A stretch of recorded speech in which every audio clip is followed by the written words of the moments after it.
about it, you know, a cup of Starbucks latte coffee or a cappuccino coffee out there is going to cost you $3 or $4. That's probably more than you'll spend for a high-quality nutritional supplement taken on a daily basis.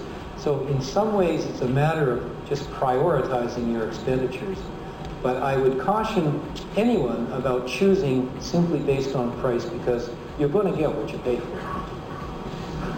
Okay, right. So for our last question, there's many this kind of negative report about nutritional supplement, you know, and on of that, some people will say that, you know, newspapers have reported that supplements are actually having negative effect to human body.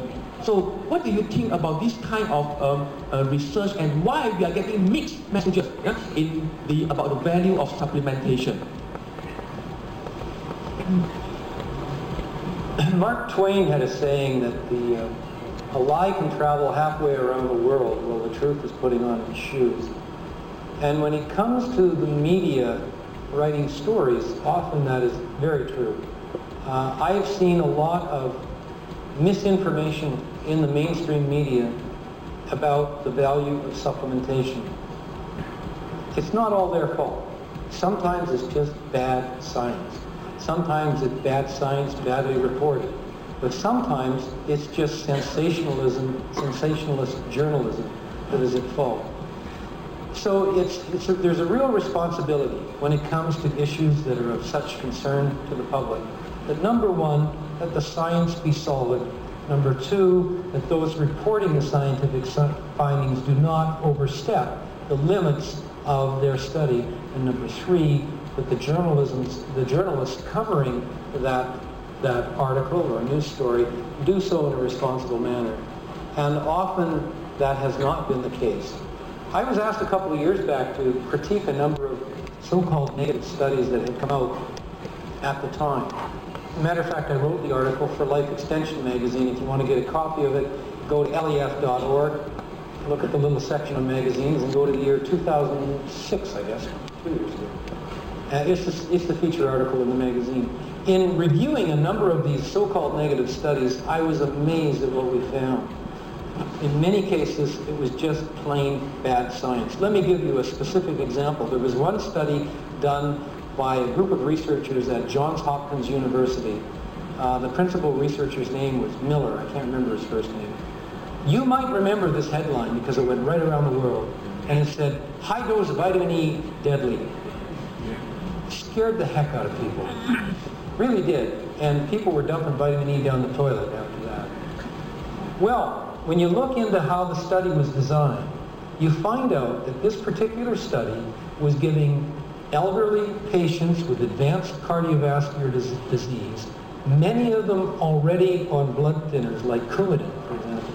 They were giving them high-dose vitamin E, synthetic vitamin E. It's well known in the scientific literature that synthetic vitamin E causes hemorrhagic stroke at very high doses. You're giving this to patients that are already on blood thinners. The results are obvious. You're going to get people dying. And so they found a very slight increase in death rates amongst the users, the high-dose users on vitamin E in this elderly group of very ill people. What did they do?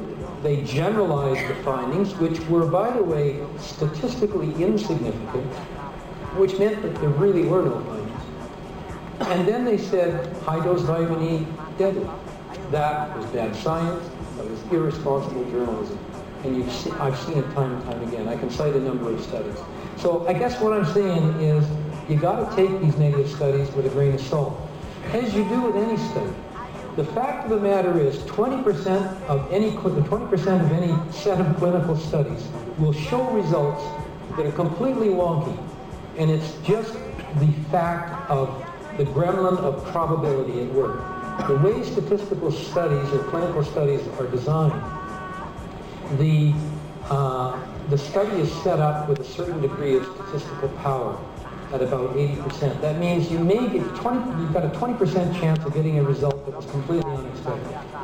And it's just the gremlin of probability at work. So 1/5 of the studies on any particular scientific subject will likely be way off in outer space. And if you focus on those negative studies and you say, aha, there it is, proof that all the rest of these studies are wrong, you don't understand how science actually progresses. It's never straightforward. You will always get exceptions to the rule. What we need to look at is the weight of scientific evidence. If you've got 50, 60 good, well-designed studies showing that a certain supplement is having a positive effect, you can be sure that that has great scientific weight.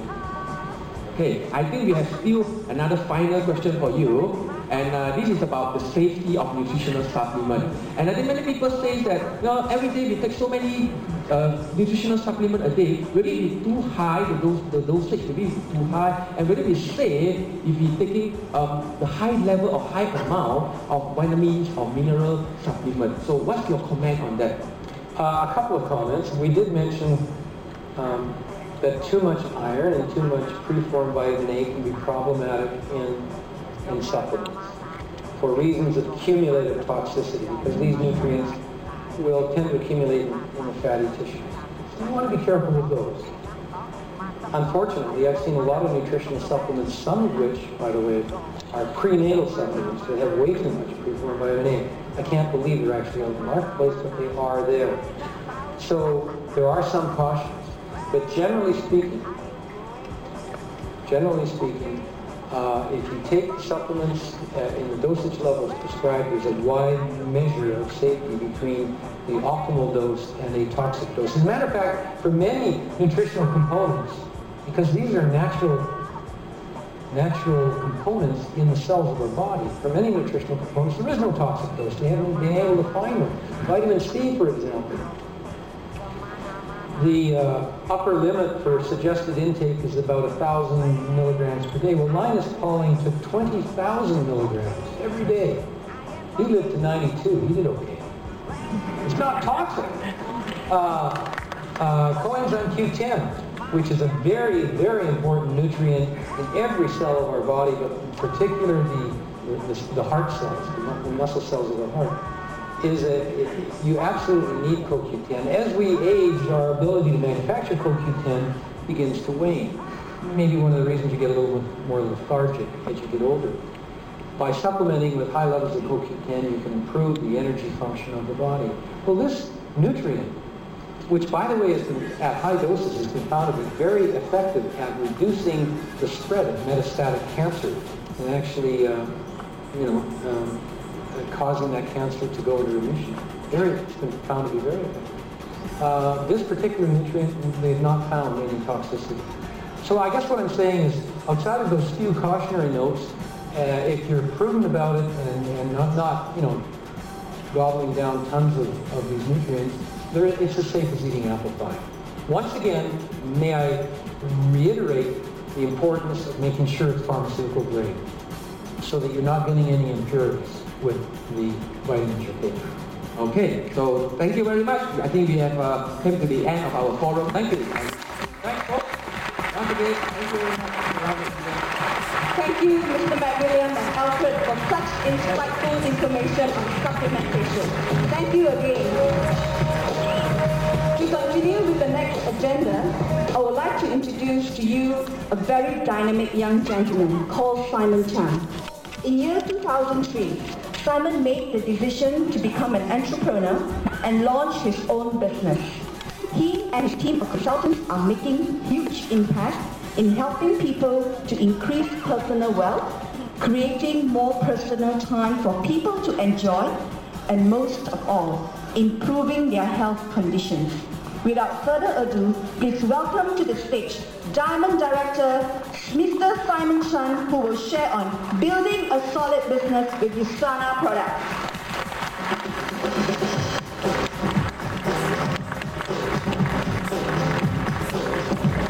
Thank you, everyone. It's a pleasure to be here. Wow, look at this room. It's packed. Good crowd here. And in a sense, I can't believe I'm here. It's like, like 27 hours ago, I just left my house in Los Angeles. And I took 30 minutes to go to the airport through a security check. And then when I finally got on the plane,